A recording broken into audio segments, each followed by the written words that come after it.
नमस्कार, सत श्री अकाल। सनातन मत में परमात्मा के अनेक नाम हैं। सनातन भी परमात्मा का ही नाम है। प्रभु के नाम ओम, ओंकार, ब्रह्म, पार ब्रह्म, हर, हरि, राम, रमैया, रामा, ईश्वर, परमेश्वर, परमात्मा, अलख, निरंजन, गोविंद, गोपाल, गोसाई, मोहन, कृष्ण, वासुदेव, कर्ता, करतार, पुरख और हर एक नाम के पीछे ज्ञान है। और ज्ञान से ही परमात्मा का ध्यान होता है। बिना ज्ञान के परमात्मा का ध्यान नहीं हो सकता। जैसे एक स्त्री की शादी नहीं हुई, वह पति करके पति का ध्यान नहीं कर सकती। वह काल्पनिक, झूठ, भ्रम और अज्ञानता में किया गया ध्यान हो सकता है, मगर सत्य का ज्ञान नहीं। जब स्त्री की शादी हो जाती है तो उसको पति का ध्यान करने के लिए पति नहीं करना पड़ता। उसके ध्यान में पति हमेशा रहता है। जैसा उसने पति को देखा, सुना और अनुभव किया, वही उसका ज्ञान बन जाता है और उसी ज्ञान से वो पति का ध्यान भी करती है। अनेक साधु संतों ने, जिन्होंने परमात्मा को जाना, देखा, अनुभव किया, परमात्मा के गुणों को जानकर उसका नाम रखा। जो गुणों वाले नाम हैं, वह परमात्मा का ज्ञान अपने आप में है। किसी ने कहा परमात्मा अनाम है। परमात्मा मीन्स परम आत्मा। जिस हस्ती को वो परमात्मा कह रहा है, उसी हस्ती का नाम वह अनाम बता रहा है। अब अनाम जो नाम रहित है, इसी तरह कुछ कहते हैं हम आकार को नहीं पूजते, हम तो निराकार को पूजते हैं। तो निराकार क्या है?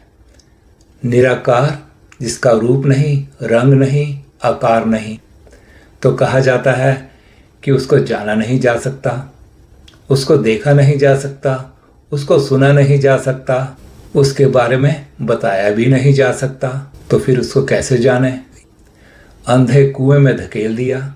जब तक हमें सत्य का ज्ञान नहीं है, तब तक हम अंधकार में हैं, अंधे कुएं में हैं, भ्रम में हैं, अज्ञानता में हैं और माया में हैं। अब पानी को हम उबालते हैं, भाप बन जाती है। भाप दिखती नहीं। भाप का रूप क्या है? भाप का रंग क्या है? भाप का आकार क्या है? मगर उसकी हस्ती तो है, बताई जा सकती है। जब ज्ञान होगा तो आप बता सकते हैं, आप जानते हैं कि निराकार है, मगर इसकी हस्ती है। अब जिसको और ज़्यादा ज्ञान है, वह जानता है कि पानी H2O है। भाप निराकार, पानी बन गया, पानी बर्फ बन गया। तो अब हम यह जानते हैं कि बर्फ जो है पानी का ही दूसरा रूप है। पानी ही बर्फ बन गया है। बर्फ के कण कण में पानी है। आप अनुभव बर्फ का ही करेंगे, मगर ज्ञान से आप जानते हैं कि वह बिना रूप रंग रेख के थी। हम देखते हैं तो निराकार को ही देखते हैं, जो अब आकार बना हुआ है। इसी तरह परमात्मा जब सारी सृष्टि बन चुका है, सारे आकारों में है, हर एक रूप में है। अब हर क्यों कहते हैं उसको? क्योंकि वह हर एक रंग में है, हर एक रूप में है, हर एक आकार में है, हर एक कण कण में है, हर एक जीव में है, हर एक काल में है। इसलिए उसका नाम हर रख दिया। अब हर के पीछे ज्ञान, हर अपने आप में ही ज्ञान है। हर का नाम अपने आप में ही ज्ञान है। जैसे बर्फ के हर कण में पानी समाया हुआ है, पानी है, ऐसे ही जब हम जान जाएंगे कि हर एक कण में हर है, ब्रह्म है। अब जब हर कण में ब्रह्म है, तो इसका मतलब मेरे शरीर के हर कण में ब्रह्म है। इसलिए उसको हर कहा गया है। आपके हर एक कण में ब्रह्म है। आपकी चेतना ब्रह्म की चेतना है आपका शरीर ब्रह्म का शरीर है तो आप जान जाएंगे कि आप ब्रह्म का ही स्वरूप हैं और जो भी आप चारों तरफ देख रहे हैं अपने, वह सब ब्रह्म का ही पसारा है। तो जैसा आप ब्रह्म को देख रहे हैं वही आपका ब्रह्म का ज्ञान बन जाएगा। जैसा आप ब्रह्म को अनुभव कर रहे हैं वही आपका ब्रह्म का अनुभव बन जाएगा। जो आंखें देख रही हैं वही ब्रह्म का रूप है, जो कान सुन रहे हैं वह ब्रह्म का ही नाद है, ब्रह्म की ही ध्वनि है। इसी तरह से जब हम सत्य जान जाएंगे ब्रह्म के बारे में तो हमें ब्रह्म के दर्शन होंगे, ब्रह्म हमें दिखता है। ब्रह्म का धर्म क्या है, ब्रह्म की जात क्या है? क्या ब्रह्म हिंदू है, मुसलमान है, सिख है, ईसाई है? क्या है ब्रह्म? ब्रह्म की जात ब्रह्म ही है, ब्रह्म का धर्म ब्रह्म ही है, ब्रह्म का रूप ब्रह्म ही है। अगर आप जान जाओगे कि आप ब्रह्म का स्वरूप हो ब्रह्म ज्ञान से, तो आपकी जात ब्रह्म ही है, आपका धर्म ब्रह्म ही है। इसीलिए सनातन ब्रह्म को ही कहते हैं, सनातन मत ब्रह्म ज्ञान को कहते हैं और सनातन धर्म ब्रह्म का ही धर्म है, यानी सनातन का ही धर्म सनातन ही है। जब हम जान जाएंगे कि सनातन, सनातन मत और सनातन धर्म ये ब्रह्म ही है, ब्रह्म से ही सब पैदा हुआ है, ब्रह्म में ही है और ब्रह्म में ही सब समा जाता है।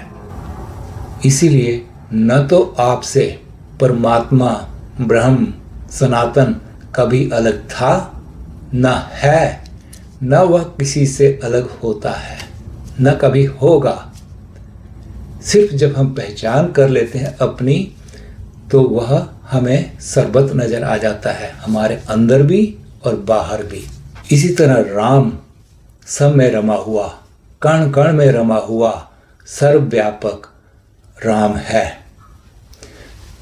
और जिसका मंदिर बना है अयोध्या में, वह राम दशरथ का पुत्र था, वह भी ब्रह्म था, रावण भी ब्रह्म था। अब देखना यह है कि अपना आदर्श किसको मानना है, राम को या रावण को। जब हम सत्य जानेंगे अपने लॉजिक के हिसाब से, तो हमारा विश्वास अटल परमात्मा पर बन जाएगा, क्योंकि सत्य कभी खत्म नहीं होता, सत्य अविनाशी है, सत्य अटल है, सत्य अमृत है।